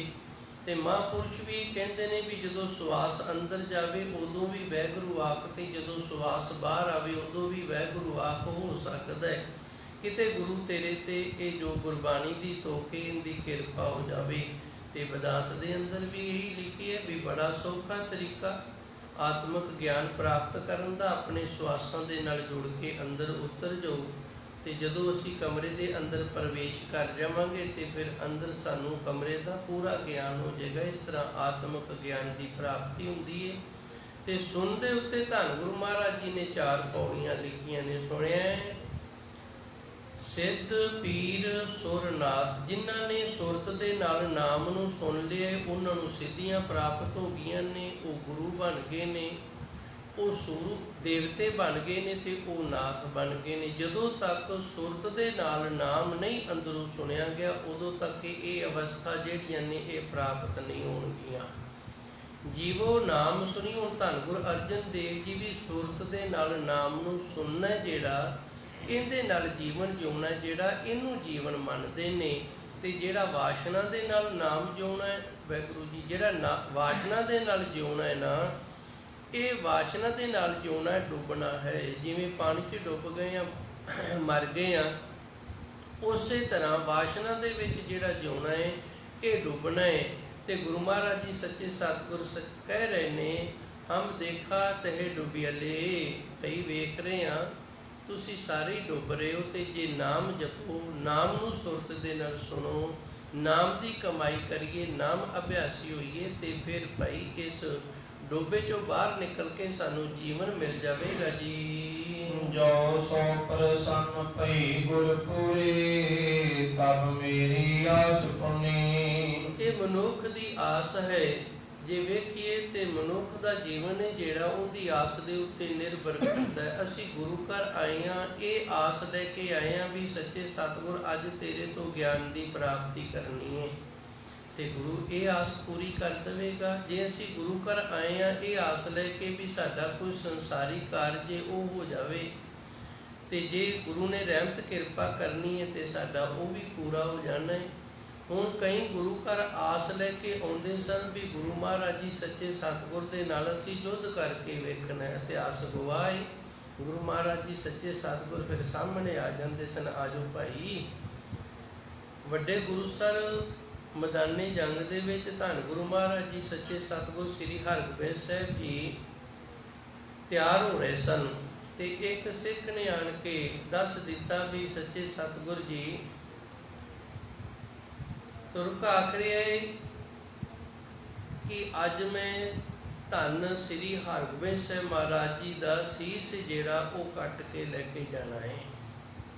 ਤੇ ਸ੍ਰੀ ਹਰਗੋਬਿੰਦ ਸਾਹਿਬ ਜੀ ਨੇ ਜਵਾਬ ਦਿੱਤਾ ਸੀ, ਜੋ ਸ਼ਰਤ ਲਾਣੀ ਹੈ ਇਹ ਜੁਆਰੀਆਂ ਦਾ ਕੰਮ ਹੁੰਦਾ, ਉਹ ਸ਼ਰਤ ਲਾਉਂਦੇ ਨੇ। ਸਾਡਾ ਤਾਂ ਭਰੋਸਾ ਉਸ ਅਕਾਲ ਪੁਰਖ ਵਾਹਿਗੁਰੂ ਤੇ। ਇਸ ਤਰ੍ਹਾਂ ਦੀ ਹੁਣ ਆਸ ਲੈ ਕੇ ਆਇਆ ਸੀ, ਤੇ ਧੰਨ ਗੁਰੂ ਮਹਾਰਾਜ ਜੀ ਨੇ ਇਹਦੀ ਵੀ ਆਸ ਪੂਰੀ ਕਰ ਦਿੱਤੀ ਸੀ। ਜੋ ਸੋ ਪ੍ਰਸੰਨ ਭਏ, ਜਦੋਂ ਗੁਰੂ ਸਾਡੇ ਤੇ ਖੁਸ਼ ਹੁੰਦਾ ਹੈ ਨਾ, ਗੁਰ ਪੂਰੇ ਤਬ ਮੇਰੀ ਆਸ ਪੁੰਨੀ। ਗੁਰੂ ਪੂਰਾ ਹੈ, ਇਹਦੇ ਕੋਲ ਕਮੀ ਕੋਈ ਨਹੀਂ, ਘਾਟਾ ਕੋਈ ਨਹੀਂ। ਜਿਨ੍ਹਾਂ ਨੇ ਗੁਰੂ ਦੀ ਸੋ ਪ੍ਰਸੰਨਤਾ, ਗੁਰੂ ਦੀ ਖੁਸ਼ੀ ਨੂੰ ਪ੍ਰਾਪਤ ਕਰ ਲਿਆ, ਗੁਰੂ ਕਿਰਪਾ ਕਰਦਾ, ਉਹਨਾਂ ਦੀਆਂ ਸਾਰੀਆਂ ਆਸਾਂ ਪੂਰੀਆਂ ਕਰਦਾ। ਤੇ ਨਾਲ ਹੀ ਮੈਂ ਬੇਨਤੀ ਕਰਦੇ ਹਾਂ, ਜਦੋਂ ਵੀ ਆਪਾਂ ਗੁਰੂ ਘਰ ਆਉਂਦੇ ਹਾਂ, ਸਾਡੇ ਅੰਦਰ ਜਿਹੜੀ ਇੱਕੋ ਤੇ ਇੱਕ ਆਸ ਹੋਣੀ ਚਾਹੀਦੀ ਹੈ, ਸੱਚੇ ਸਤਿਗੁਰ ਤੇਰੇ ਦਰ ਤੇ ਆ ਰਿਹਾ ਮੈਂ, ਰਹਿਮਤ ਕਰ, ਕਿਰਪਾ ਕਰ, ਤੇ ਮੇਰੇ ਅੰਦਰ ਤੇਰੇ ਨਾਮ ਦਾ ਵਾਸਾ ਹੋ ਜਾਵੇ, ਮੇਰੇ ਅੰਦਰ ਤੇਰੇ ਨਾਮ ਦਾ ਸਿਮਰਨ ਚੱਲ ਪਵੇ, ਮੈਂ ਨਾਮ ਅਭਿਆਸੀ ਹੋ ਜਾਵਾਂ, ਮੈਨੂੰ ਜਾਚ ਆ ਜਾਵੇ ਸੁਰਤ ਦੇ ਨਾਲ ਸ਼ਬਦ ਨੂੰ ਮਿਲਾਉਣ ਦੀ। ਜੋ ਸੋ ਪ੍ਰਸੰਨ ਭੈ ਗੁਰ ਪੂਰੇ, ਜਦੋਂ ਪਰਿਪੂਰਨ ਗੁਰੂ ਖੁਸ਼ ਹੋਣਗੇ, ਰਹਿਮਤ ਕਰਨਗੇ, ਤੇ ਸਾਡੀਆਂ ਆਸਾਂ ਨੇ ਜਿਹੜੀਆਂ ਇਹ ਪੂਰੀਆਂ ਕਰਨਗੇ ਜੀ। ਰਹਾ ਪੀਰ ਗਈ ਬਾਗੀ ਮਨ ਧੀਰਾ, ਮੋਇਓ ਅਨੰਦ ਧੁਨੀ। ਰਾਹੂ ਵਾਲੀਆਂ ਤੁਕਾਂ ਤੋਂ ਪ੍ਰੰਤ ਗੁਰੂ ਮਹਾਰਾਜ ਜੀ ਰਹਿਮਤ ਕਰਦੇ ਨੇ। ਪੀਰ, ਪੀਰ ਦਾ ਅਰਥ ਹੈ ਪੀੜ, ਦਰਦ ਗਈ। ਦਰਦ ਕਾਹਦੀ ਹੈ? ਵਾਸ਼ਨਾ ਦੀ ਦਰਦ ਹੈ। ਜਿਹੜਾ ਲੋਭੀ ਹੈ ਇਹਨੂੰ ਪੁੱਛ ਕੇ ਵੇਖੋ ਕਿੰਨਾ ਦੁਖੀ ਹੈ ਆਪਣੇ ਅੰਦਰ। ਇਸੇ ਤਰ੍ਹਾਂ ਜਿਹੜਾ ਹੰਕਾਰੀ ਹੈ ਇਹ ਵੀ ਬੜਾ ਦੁਖੀ ਹੈ, ਸੁੱਖ ਦੇ ਵਿੱਚ ਨਹੀਂ ਹੈਗਾ। ਇਸੇ ਤਰ੍ਹਾਂ ਜਿਹੜਾ ਮਨੁੱਖ ਕਾਮੀ ਹੈ, ਬਕਾਰੀ ਹੈ, ਉਹ ਵੀ ਸੁਖੀ ਨਹੀਂ ਹੈਗਾ, ਇਹ ਬੜਾ ਦੁੱਖ ਦਿੰਦੇ ਨੇ। ਰਾਤ ਨੂੰ ਵਾਸ਼ਨਾ ਵਾਲਾ ਮਨੁੱਖ ਹੈ ਜਿਹੜਾ, ਇਹ ਚੈਨ ਦੇ ਨਾਲ ਸੌ ਨਹੀਂ ਸਕਦਾ।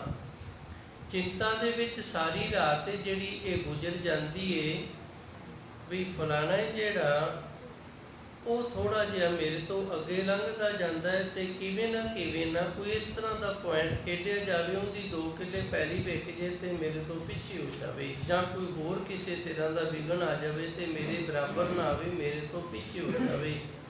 ਅੱਜ ਕੱਲ੍ਹ ਤਾਂ ਨਾ ਸਮਾਂ ਇਤਨਾ ਗਿਰਾਵਟ ਦੇ ਵਿੱਚ ਚਲਾ ਗਿਆ। ਪਹਿਲੋਂ ਜਦੋਂ ਕਿਸੇ ਦੀ ਦੁਸ਼ਮਣੀ ਹੋਇਆ ਕਰਦੀ ਸੀ ਨਾ ਕਿਸੇ ਦੇ ਨਾਲ, ਉਹਦੀ ਇੱਜ਼ਤ ਨੂੰ ਆਪਣੀ ਇੱਜ਼ਤ ਮੰਨਿਆ ਜਾਂਦਾ ਸੀ। ਭਾਵ ਧੀ ਭੈਣ ਦੇ ਨਾਲ ਦੁਸ਼ਮਣੀ ਨਹੀਂ ਸੀ ਕੱਢੀ ਜਾਂਦੀ ਤੇ ਨਾ ਹੀ ਬੱਚਿਆਂ ਦੇ ਨਾਲ ਵੈਰ ਕੱਢਿਆ ਜਾਂਦਾ ਸੀ। ਤੇ ਹੁਣ ਅਸੀਂ ਇਤਨੇ ਗਿਰ ਗਏ ਹਾਂ ਜਾਂ ਇੱਜ਼ਤ ਵਰਾਨ ਕਰਦੇ ਹਾਂ ਤੇ ਜਾਂ ਫਿਰ ਬੱਚਿਆਂ ਤੇ ਵਾਰ ਕਰਦੇ ਹਾਂ, ਤੇ ਵਾਰ ਵੀ ਬੜੇ ਕੋਝੇ ਕਰਦੇ ਹਾਂ। ਕਈ ਇਸ ਤਰ੍ਹਾਂ ਦੇ ਸਮਾਜ ਦੇ ਵਿੱਚ ਗੰਦ ਖਿਲਾਰਨ ਵਾਲੇ ਨੇ, ਉਹਨਾਂ ਨੂੰ ਜਾ ਕੇ 10-10, 20-20, 50-50 ਹਜ਼ਾਰ ਰੁਪਇਆ ਦੇ ਦਿੰਦੇ ਆ ਵੀ ਬਸ ਤੂੰ ਇੱਕੋ ਹੀ ਕੰਮ ਕਰਦੀ, ਇਹਦੇ ਬੱਚੇ ਨੂੰ ਪਾਗਲ ਕਰ ਦੇ, ਇਹਦੀ ਜੜ ਨਾ ਅੱਗੇ ਵਧੇ, ਇਹਦਾ ਕਾਰੋਬਾਰ ਨਾ ਅੱਗੇ ਵਧੇ। ਇਸ ਪਾਸੇ ਬੜੀ ਦੁਨੀਆ ਤੁਰ ਪਈ ਹੈ। ਤੇ ਤੁਰੀ ਕਿਉਂ ਹੈ? ਵਾਸ਼ਨਾ ਦਾ ਸ਼ਿਕਾਰ। ਹੰਕਾਰ ਵਾਸ਼ਨਾ ਹੈ, ਇਹ ਮੇਰਾ ਸ਼ਰੀਕ ਹੈ ਤੇ ਇਹ ਮੇਰੇ ਤੋਂ ਅੱਗੇ ਨਾ ਲੰਘੇ। ਲੋਭ ਵਾਸ਼ਨਾ, ਜੋ ਕੁਝ ਹੈ ਉਹ ਕੇਵਲ ਤੇ ਕੇਵਲ ਮੇਰੇ ਜੋਗਾ ਹੀ ਰਹਿ ਜਾਵੇ।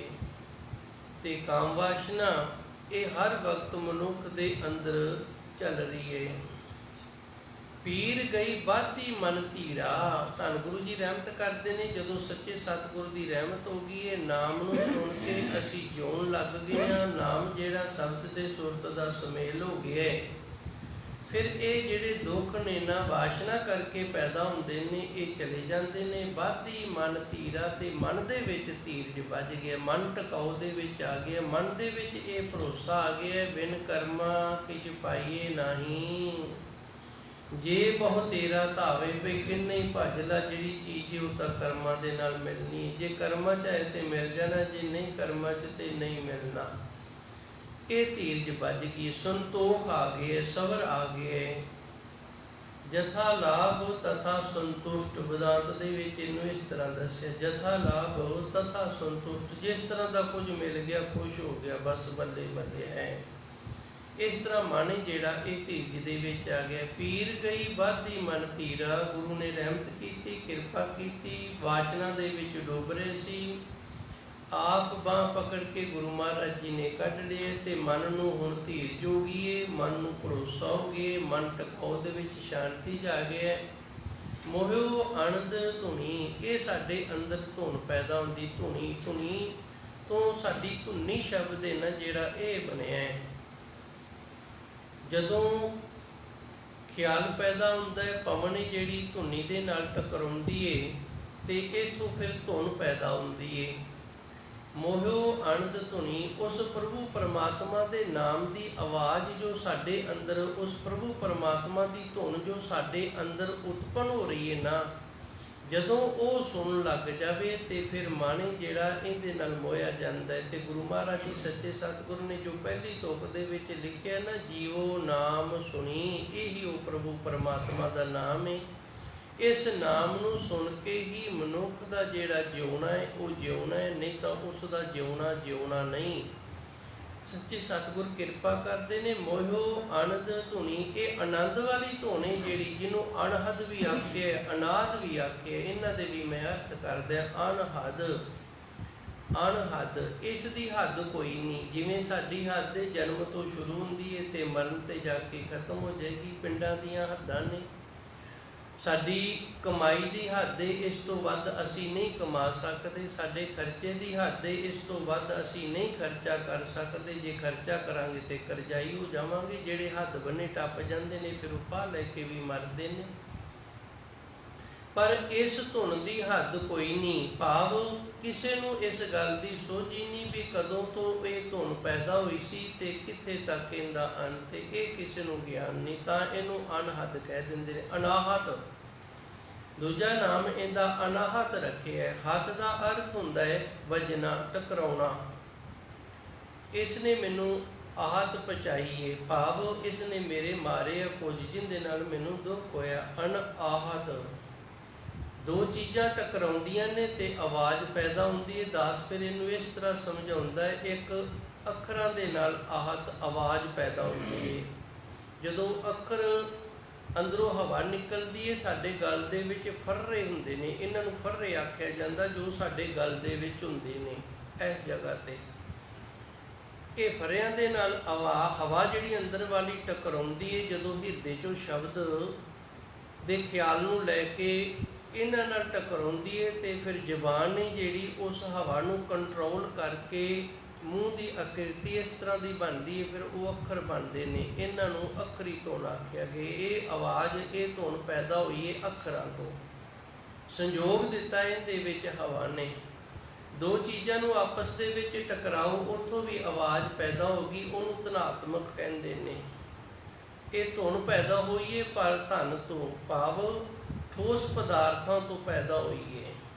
ਤੇ ਤੀਸਰੀ ਜਿਹੜੀ ਇਹਨੂੰ ਆਵਾਜ਼ ਆਖੀ ਹੈ, ਧੁਨੀ ਆਖੀ ਹੈ, ਪਰ ਇਸ ਨੂੰ ਅਨਾਹਤ ਆਖੀ ਹੈ। ਇੱਥੇ ਕੋਈ ਕਿਸੇ ਨਾਲ ਟਕਰਾ ਨਹੀਂ ਰਿਹਾ, ਨਾ ਸਵਾਸ ਟਕਰਾ ਰਹੇ ਨੇ, ਨਾ ਹਵਾ ਟਕਰਾ ਰਹੀ ਹੈ। ਇਹ ਉਸ ਪ੍ਰਭੂ ਪਰਮਾਤਮਾ ਤੋਂ ਚੱਲ ਰਹੀ ਹੈ। ਇਸ ਨੂੰ ਅਨੰਦ ਧੁਨੀ ਆਖਿਆ ਗੁਰੂ ਮਹਾਰਾਜ ਜੀ ਨੇ, ਅਨਾਦ ਧੁਨੀ। ਇਸੇ ਦਾ ਨਾਮ ਨਿਰਵਾਣ, ਨਿਰਵਾਣ ਪਦਵੀ। ਨਿਰ ਦਾ ਅਰਥ ਹੁੰਦਾ ਨਹੀਂ, ਬਾਣ ਦਾ ਅਰਥ ਹੁੰਦਾ ਬਾਣੀ। ਜਿਹਨੂੰ ਬੋਲ ਕੇ ਬਿਆਨ ਨਾ ਕੀਤਾ ਜਾਵੇ, ਉਹ ਪਦਵੀ ਜਿਹੜੀ ਉਹ ਪ੍ਰਾਪਤ ਹੋ ਜਾਣੀ। ਮੋਹਿਓ ਆਨੰਦ ਧੁਨੀ। ਗੁਰੂ ਜੀ ਰਹਿਮਤ ਕਰਦੇ ਨੇ, ਸਾਡਾ ਮਨ ਜਿਹੜਾ ਇਹਦੇ ਵਿੱਚ ਧੀਰਜ ਆ ਗਈ ਹੈ, ਤੇ ਇਹ ਅੰਦਰ ਅਨਹਦ ਧੁਨੀ ਨੂੰ ਸੁਣਨ ਲੱਗੇ, ਉਹਦੇ ਵਿੱਚ ਮੋਹਿਆ ਗਿਆ ਹੈ, ਜਿਸ ਕਰਕੇ ਵਾਸ਼ਨਾ ਦੀ ਪੀੜ ਦੁੱਖ ਜਿਹੜੀ ਹੈ ਸਾਰੇ ਦੂਰ ਹੋ ਗਏ ਹਨ ਜੀ। ਉਪਜਿਓ ਚਾਹੋ ਮਿਲਨ ਪ੍ਰਭ ਪ੍ਰੀਤਮ, ਰਹਿਣ ਨ ਜਾਏ ਕਿਨੀ। ਅੱਗੇ ਧੰਨ ਗੁਰੂ ਮਹਾਰਾਜ ਜੀ ਰਹਿਮਤ ਕਰਦੇ ਨੇ, ਉਪਜਿਓ ਚਾਹੋ, ਸੱਚੇ ਸਤਿਗੁਰ ਅੱਗੇ ਕਿਰਪਾ ਕਰਦੇ ਨੇ। ਹੋਇਆ ਕਿਵੇਂ? ਚਾਅ ਪੈਦਾ ਹੋਇਆ। ਜੋ ਪਿਛਲੀ ਤੁਕ ਦੇ ਵਿੱਚ ਗੁਰੂ ਜੀ ਨੇ ਦੱਸਿਆ ਨਾ, ਪੀਰ ਗਈ ਬਾਧੀ ਮਨ ਧੀਰਾ, ਮੋਹਿਓ ਆਨੰਦ ਧੁਨੀ। ਆਨੰਦ ਧੁਨੀ ਪੈਦਾ ਹੋ ਗਈ ਹੈ, ਮਨ ਦੇ ਵਿੱਚ ਧੀਰਜ ਸੰਤੋਖ ਆ ਗਿਆ ਤੇ ਦੁੱਖ ਦੂਰ ਹੋ ਗਿਆ ਹੈ। ਇਹ ਹੋਇਆ ਕਿਵੇਂ ਹੈ? ਉਪਜੋ ਚਾਓ, ਮਨੁੱਖ ਦੇ ਅੰਦਰ ਚਾਅ ਪੈਦਾ ਹੁੰਦਾ ਹੈ। ਮਿਲਨ ਪ੍ਰਭ ਪ੍ਰੀਤਮ, ਮਿਲਣ ਦਾ। ਜਿਵੇਂ ਬੱਚੇ ਨੂੰ ਚਾਅ ਚੜ੍ਹ ਗਿਆ ਨਾ ਨਾਨਕੇ ਜਾਣ ਦਾ, ਛੁੱਟੀਆਂ ਹੋ ਗਈਆਂ ਨੇ ਤੇ ਜਵਾਕਾਂ ਨੂੰ ਚਾਅ ਚੜ੍ਹ ਜਾਂਦਾ ਮਿਲਣ ਦਾ। ਕਿਹਨਾਂ ਨੂੰ ਮਿਲਣ ਦਾ? ਨਾਨੀ ਨਾਨੇ ਨੂੰ, ਮਾਮੀ ਮਾਮੇ ਨੂੰ, ਇਹਨਾਂ ਨੂੰ ਮਿਲਣ ਦਾ ਚਾਅ ਚੜ੍ਹ ਜਾਂਦਾ ਹੈ। ਗੁਰੂ ਮਹਾਰਾਜ ਜੀ ਦੀ ਬਾਣੀ, ਗੁਰੂ ਮਹਾਰਾਜ ਜੀ ਦੀ ਬਾਣੀ ਦੀ ਕਥਾ ਕੀਰਤਨ ਸੁਣਨ ਦਾ ਜਿਹੜਾ ਲਾਹ ਹੈ ਨਾ, ਉਹ ਇਹ ਹੈ ਕਿ ਸਾਡੇ ਅੰਦਰ ਚਾਅ ਪੈਦਾ ਹੋਵੇ ਵੀ ਅਸੀਂ ਵੀ ਪਰਮਾਤਮਾ ਨੂੰ ਮਿਲਣਾ ਹੈ।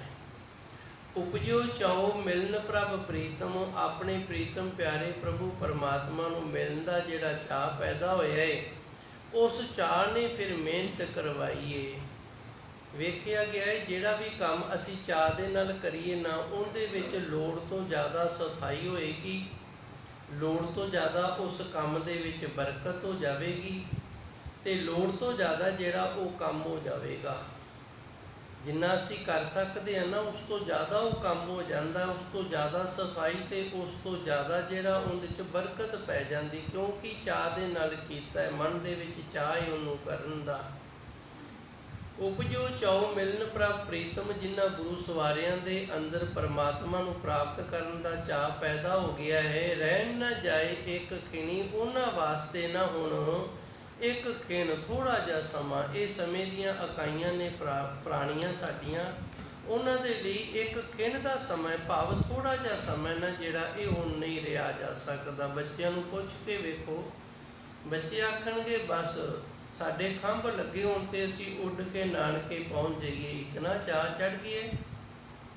ਹੁਣ ਇੱਕ ਖਿਣ ਜਿਹੜਾ ਇਹ ਵੀ ਘਰ ਵਿੱਚ ਰੁਕਣਾ ਬੜਾ ਔਖਾ ਹੋ ਗਿਆ। ਇਸੇ ਤਰ੍ਹਾਂ ਜਿਹਦੇ ਅੰਦਰ ਪਰਮਾਤਮਾ ਦੇ ਮਿਲਣ ਦਾ ਚਾਅ ਚੜ੍ਹ ਜਾਂਦਾ ਹੈ, ਜਿਸ ਦੇ ਅੰਦਰ ਹੀ ਸ਼ੌਂਕ ਪੈਦਾ ਹੋ ਜਾਂਦਾ ਵੀ ਆਪਾਂ ਪਰਮਾਤਮਾ ਦੀ ਪ੍ਰਾਪਤੀ ਕਰਨੀ ਹੈ, ਫਿਰ ਉਹਨੂੰ ਪਰਮਾਤਮਾ ਦੇ ਸਿਮਰਨ ਤੋਂ ਬਿਨਾ, ਨਾਮ ਤੋਂ ਬਿਨਾ, ਬੰਦਗੀ ਭਜਨ ਤੋਂ ਬਿਨਾ ਇੱਕ ਖਿਣ ਵੀ ਜਿਉਣਾ ਜਿਹੜਾ ਬੜਾ ਮੁਸ਼ਕਲ ਹੋ ਜਾਂਦਾ ਹੈ ਜੀ। ਅਨਿਕ ਭਗਤ ਅਨਿਕ ਜਨਤਾਰੀ, ਸਿਮਰੈ ਅਨਿਕ ਮੁਨੀ। ਇਹ ਦੂਸਰੀ ਪੌੜੀ, ਆਖਰੀ ਪੌੜੀ ਹੈ ਪਾਵਨ ਸ਼ਬਦ ਦੀ। ਧੰਨ ਗੁਰੂ ਮਹਾਰਾਜ ਜੀ ਇੱਥੇ ਪ੍ਰਮਾਣ ਦਿੰਦੇ ਨੇ। ਇੱਥੇ ਗੁਰੂ ਮਹਾਰਾਜ ਜੀ ਸਬੂਤ ਹਵਾਲਾ ਪੇਸ਼ ਕਰਦੇ ਨੇ। ਅਨਕ ਭਗਤ, ਭਗਤ ਕਬੀਰ ਜੀ ਨੇ, ਇਹਨਾਂ ਦੇ ਅੰਦਰ ਚਾਅ ਆ ਗਿਆ ਸੀ ਪਰਮਾਤਮਾ ਨੂੰ ਮਿਲਣ ਦਾ, ਤੇ ਉਦੋਂ ਸਮਾਂ ਸੀ, ਸੂਦਰ ਸੀ ਜਿਹੜਾ ਇਹ ਗੁਰੂ ਨਹੀਂ ਸੀ ਧਾਰ ਸਕਦਾ। ਫਿਰ ਭਗਤ ਕਬੀਰ ਜੀ ਨੇ ਇਸ ਚਾਅ ਨੂੰ ਪੂਰਾ ਕਰਨ ਦੇ ਲਈ ਇਹਦੇ ਗੁਰੂ ਰਾਮਾਨੰਦ ਜੀ ਜਦੋਂ ਦਰਿਆ ਤੇ ਇਸ਼ਨਾਨ ਕਰਨ ਜਾਂਦੇ ਤੇ ਉੱਥੇ ਪੱਗ ਡੰਡੀ ਬਣੀ ਹੋਈ ਸੀ, ਡਾਂਡਾ ਮਿੰਡਾ ਜਿਹਾ ਬਣਿਆ ਹੋਇਆ ਸੀ। ਅੱਗੇ ਜਾ ਕੇ ਨਾ ਜਿੱਧਰੋਂ ਆ ਰਹੇ ਸਨ ਉਧਰ ਨੂੰ ਸਿਰ ਕਰ ਲਿਆ ਤੇ ਮੂੰਹ ਦੇ ਮੂੰਹ ਪੈ ਗਏ। ਤੇ ਜਦੋਂ ਭਗਤ ਰਾਮਾਨੰਦ ਜੀ ਇਹਨਾਂ ਦੇ ਗੁਰੂ ਤੋਂ ਗੁਜ਼ਰਨ ਲੱਗੇ ਤੇ ਉਹਨਾਂ ਦਾ ਠੋਡਾ ਇਹਨਾਂ ਦੇ ਸਿਰ ਨੂੰ ਵੱਜਿਆ ਤੇ ਉਹਨਾਂ ਨੇ ਆਖਿਆ, ਉੱਠ ਗੁਰਮੁਖਾ ਸਤਿਨਾਮ ਜਪ। ਇਹ ਸਤਿਨਾਮ ਜਪਣ ਲੱਗ ਗਏ। ਇਹਨਾਂ ਨੂੰ ਸਤਿਨਾਮੀ ਵੀ ਆਖਿਆ ਜਾਂਦਾ। ਜਿਤਨੇ ਵੀ ਕਬੀਰ ਪੰਥੀ ਨੇ ਇਹ ਸਤਿਨਾਮ ਦਾ ਜਪ ਕਰਦੇ ਨੇ। ਚਾਅ ਪੂਰਾ ਹੋ ਗਿਆ। ਅਣਖ ਭਗਤ ਹੋਰ ਵੀ ਇਸੇ ਤਰ੍ਹਾਂ। ਹੁਣ ਭਗਤ ਧੰਨਾ ਜੀਏ ਜਦੋਂ ਇਹਨੇ ਬ੍ਰਾਹਮਣ ਨੂੰ ਵੇਖਿਆ ਪੂਜਾ ਕਰਦੇ ਨੂੰ ਤੇ ਚਾਅ ਪੈਦਾ ਹੋਇਆ ਵੀ ਆਪਣੇ ਵੀ ਹੁਣ ਇਸ ਤਰ੍ਹਾਂ ਕੋਈ ਮਿਲ ਜਾਵੇ ਜਿਹੜਾ ਘਰ ਦੇ ਸਾਰੇ ਕਾਰੋਬਾਰ ਕਰ ਦੇਵੇ। ਹੁਣ ਚਾਅ ਚੜ੍ਹ ਗਿਆ ਤੇ ਇਹ ਭਗਤ ਦੀ ਵੀ ਇਹ ਆਸ਼ਾ ਪੂਰੀ ਹੋ ਗਈ। ਅਣਖ ਜਨ, ਜਨ ਤੋਂ ਭਾਵੇਂ ਦਾਸ। ਕਈ ਦਾਸ ਨੇ, ਕਈ ਭਗਤ ਹੋਏ ਨੇ, ਕਈ ਦਾਸ ਹੋਏ ਨੇ। ਜਨ ਦਾ ਭਾਵ ਗੁਰਸਿੱਖ। ਜਿਵੇਂ ਭਗਤ ਹੋਏ ਨੇ ਉਹਨਾਂ ਦਾ ਪ੍ਰਭੂ ਪਰਮਾਤਮਾ ਨੇ ਚਾਅ ਪੂਰਾ ਕੀਤਾ, ਇਸ ਤਰ੍ਹਾਂ ਗੁਰਸਿੱਖ ਜਿਨ੍ਹਾਂ ਦੇ ਅੰਦਰ ਚਾਅ ਆ ਗਿਆ ਪਰਮਾਤਮਾ ਨੂੰ ਪ੍ਰਾਪਤ ਕਰਨ ਦਾ, ਮਿਲਣ ਦਾ, ਉਹਨਾਂ ਨੂੰ ਵੀ ਗੁਰੂ ਮਹਾਰਾਜ ਜੀ ਨੇ ਕਿਰਪਾ ਕੀਤੀ। ਇਹ ਦਰਸ਼ਨ ਦੇ ਕੇ ਉਹਨਾਂ ਗੁਰਸਿੱਖਾਂ ਦੇ ਵੀ ਚਾਅ ਪੂਰੇ ਕੀਤੇ ਨੇ, ਤਾਰੇ ਇਹ ਤਾਰ ਦਿੱਤੇ ਨੇ। ਸਿਮਰੇ ਅਣਖ ਮੁਨੀ। ਮੁਨੀ ਦਾ ਅਰਥ ਹੁੰਦਾ ਜਿਨਨੇ ਮਨ ਨੂੰ ਮੁੰਨ ਲਿਆ। ਤੇ ਮਨ ਦਾ ਮੁੰਨਣਾ ਕੀ ਹੈ? ਮਨ ਦੇ ਉਤੋਂ ਵਾਸ਼ਨਾ ਨੇ ਜਿਹੜੀਆਂ ਉਹ ਲਾਹ ਦੇਣੀਆਂ। ਜਿਵੇਂ ਕਿਸੇ ਨੂੰ ਮੁੰਨਦੇ ਨੇ ਨਾ, ਭੇਡਾਂ ਨੂੰ ਮੁੰਨਦੇ ਨੇ ਤੇ ਉਹਨਾਂ ਦੀ ਉਤੋਂ ਜੱਤ ਲਾਹ ਦਿੰਦੀ ਤੇ ਅੰਦਰੋਂ ਅਸਲੀਅਤ ਨਿਕਲ ਜਾਂਦੀ ਹੈ। ਵੇਖਿਆ ਗਿਆ ਹੈ ਭੇਡ ਜਿਹੜੀ ਹੁੰਦੀ ਬੜੀ ਸੁੱਕੀ ਸੜੀ ਜੀ, ਬੜੀ ਕਮਜ਼ੋਰ ਜੀ ਹੁੰਦੀ ਹੈ ਤੇ ਉੱਨ ਚੜੀ ਕਰਕੇ ਇਸ ਤਰ੍ਹਾਂ ਲੱਗਦੀ ਵੀ ਬੜੀ ਤਗੜੀ ਹੈ। ਜਦੋਂ ਉੱਨ ਪਾਸੇ ਕਰ ਦਿੰਦੇ ਨੇ ਤੇ ਫਿਰ ਵਿੱਚੋਂ ਦੀ ਅਸਲੀਅਤ ਨਿਕਲਦੀ ਹੈ ਤੇ ਬੜੀ ਕਮਜ਼ੋਰ ਹੁੰਦੀ ਹੈ। ਇਸੇ ਤਰ੍ਹਾਂ ਮਨ ਜਿਹੜਾ ਇਹ ਵਾਸ਼ਨਾ ਕਰਕੇ ਸਥੂਲ ਹੋਇਆ ਹੈ, ਮਨ ਤੋਂ ਮੈਗਲ ਹੋ ਰਹਾ। ਭਗਤ ਜੀ ਨੇ ਕਿਹਾ ਤੇ ਹਾਥੀ ਬਣਿਆ ਪਿਆ ਹੈ। ਭਗਤ ਜੀ ਨੇ ਕਿਹਾ ਵੀ ਮਨ ਤੋਂ ਮੈਗਲ ਹੋ ਰਿਹਾ, ਨਿਕਸਿਆ ਕਿਉਂ ਕਹਿ ਜਾਏ ਵੀ ਇਹਨੂੰ ਕਿਵੇਂ ਕੱਢਾਂਗੇ? ਤਾਂ ਹਾਥੀ ਬਣਿਆ। ਤੇ ਫਿਰ ਆਪ ਹੀ ਦੱਸਦੇ ਨੇ ਜਿਵੇਂ ਭੇਡ ਨੂੰ ਮੁੰਨ ਲੈਂਦੇ ਨੇ, ਉਹਨੂੰ ਮੁੰਨ ਕੇ ਵੇਖ ਵਿੱਚ ਤਾਂ ਜਮੀ ਸੁੱਕਾ ਜਿਹਾ ਇਹ।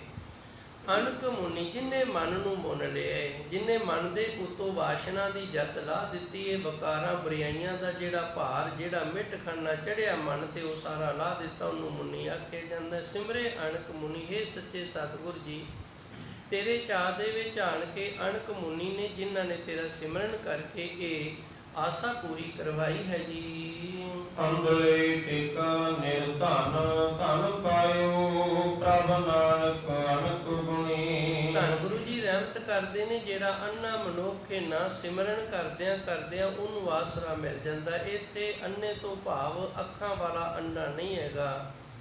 ਗੁਰਬਾਣੀ ਨੇ ਆਪ ਆਪਣੇ ਸ਼ਬਦਾਂ ਦਾ ਖੁਲਾਸਾ ਕੀਤਾ ਹੈ। ਅੰਧਲੇ ਇਹ ਨਾ ਆਖੀਨ ਜਿਨ ਮੁਖ ਲੋਇਨ ਨਾਏ। ਗੁਰਬਾਣੀ ਆਂਦੀ ਅਸੀਂ ਅੰਨੇ ਉਹਨਾਂ ਨੂੰ ਮੰਨਦੇ ਹੀ ਨਹੀਂ ਜਿਨ੍ਹਾਂ ਦੇ ਮੂੰਹ ਤੇ ਅੱਖਾਂ ਨਹੀਂ ਹੈਗੀਆਂ। ਅੰਧਲੇ ਸਹੀ ਨਾਨਕਾ।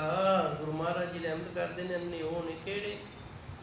ਜਿਨ੍ਹਾਂ ਦੇ ਮਨ ਦੇ ਵਿੱਚ ਹਰੀ ਪਰਮਾਤਮਾ ਦਾ ਨਾਮ ਨਹੀਂ, ਉਸ ਦਾ ਗਿਆਨ ਨਹੀਂ। ਅੰਧਲੇ ਟਿਕ, ਜਿੰਦੇ ਕੋਲ ਗਿਆਨ ਨਹੀਂ ਹੈਗਾ, ਨਾ ਸੋਝੀ ਨਹੀਂ ਹੈਗੀ, ਜਿਹਨੂੰ ਕੁਝ ਵੀ ਨਹੀਂ ਆਉਂਦਾ, ਉਹਨੂੰ ਨਾਮ ਦਾ ਆਸਰਾ ਮਿਲ ਜਾਂਦਾ। ਓਮੀ ਸਾਧ ਨਾ ਮਾਰੀ। ਉਹਨੇ ਕਣ ਪੜ੍ਹੇ, ਉਹ ਆਖੇਗਾ ਮੈਂ ਬਾਣੀ ਕਿਵੇਂ ਪੜ੍ਹਾਂ, ਮੇਰਾ ਭਲਾ ਕਿਵੇਂ ਹੋਵੇ? ਤੇ ਗੁਰਬਾਣੀ ਆਖਦੀ ਹੈ ਓਮੀ ਸਾਧ ਨਾ ਮਾਰੀਏ। ਤੂੰ ਵਾਹਿਗੁਰੂ ਵਾਹਿਗੁਰੂ ਆਖ, ਤੇਰੇ ਵਰਗਾ ਸਾਧ ਹੀ ਕੋਈ ਨਹੀਂ ਹੋਣਾ ਹੋਰ ਕੋਈ। ਤੂੰ ਵਾਹਿਗੁਰੂ ਆਖ ਕੇ ਤਾਂ ਵੇਖ, ਵਾਹਿਗੁਰੂ ਦਾ ਸਿਮਰਨ ਕਰ, ਤੈਨੂੰ ਸਾਰੇ ਆਸਰੇ ਸਾਰੇ ਗਿਆਨ ਮਿਲ ਜਾਣਗੇ। ਅੰਧਲੇ ਟਿਕ, ਜਿਹੜਾ ਅਗਿਆਨੀ ਹੈ ਜਿਹਦੇ ਅੰਦਰ ਗਿਆਨ ਨਹੀਂ, ਉਹਨੂੰ ਨਾਮ ਦਾ ਆਸਰਾ ਮਿਲਦਾ। ਨਿਰਧਨ, ਜਿਸ ਦੇ ਕੋਲ ਨਾਮ ਦੀ ਪੂੰਜੀ ਨਹੀਂ ਹੈਗੀ, ਉਹ ਨਾਮ ਦਾ ਧਨ ਪ੍ਰਾਪਤ ਕਰ ਲੈਂਦਾ ਹੈ। ਪ੍ਰਭ ਨਾਨਕ। ਧੰਨ ਗੁਰੂ ਮਹਾਰਾਜ ਜੀ ਰਹਿਮਤ ਕਰਦੇ ਨੇ। ਅਣਖ ਗੁਣੀ, ਇਹ ਵੇਖੋ ਕੋਈ ਵੀ ਗੁਣ ਨਾ ਹੁੰਦਿਆਂ ਹੋਇਆਂ ਨਾ ਅਣਖ ਗੁਣਾਂ ਦੇ ਮਾਲਕ ਬਣ ਜਾਂਦੇ ਨੇ। ਪਰਮਾਤਮਾ ਕਿਰਪਾ ਕਰਦਾ, ਇਹਨਾਂ ਨੂੰ ਗੁਣਾਂ ਦਾ ਭੰਡਾਰਾ ਦੇ ਦਿੰਦਾ ਹੈ। ਇਤਨੀ ਕੁ ਸੇਵਾ ਸੰਗਤ ਨੇ ਪ੍ਰਵਾਨ ਕਰਨੀ। ਸੱਚੇ ਸਤਿਗੁਰ ਕਿਰਪਾ ਕਰਨ, ਆਪ ਸਾਰਿਆਂ ਦੇ ਅੰਦਰ ਨਾਮ ਜਪਣ ਦਾ ਚਾਅ ਚੜ੍ਹੇ, ਆਪ ਸਾਰਿਆਂ ਨੂੰ ਨਾਮ ਜਪਣ ਦਾ, ਸਿਮਰਨ ਕਰਨ ਦਾ ਸ਼ੌਂਕ ਬਣੇ ਤੇ ਅੰਮ੍ਰਿਤ ਵੇਲੇ ਆਪ ਸਾਰੇ ਚੌਂਕੜਾ ਮਾਰ ਕੇ ਵਾਹਿਗੁਰੂ ਨਾਮ ਦਾ ਅਭਿਆਸ ਕਰਨ ਵਾਲੇ ਅਭਿਆਸੀ ਬਣ ਜਾਵੋ। ਦੇਹੋ ਸੱਜਣ ਆਸੀਸੜੀਆ, ਜੋ ਹੋਵੇ ਸਹਿਬ ਸਿਉ ਮੇਲ।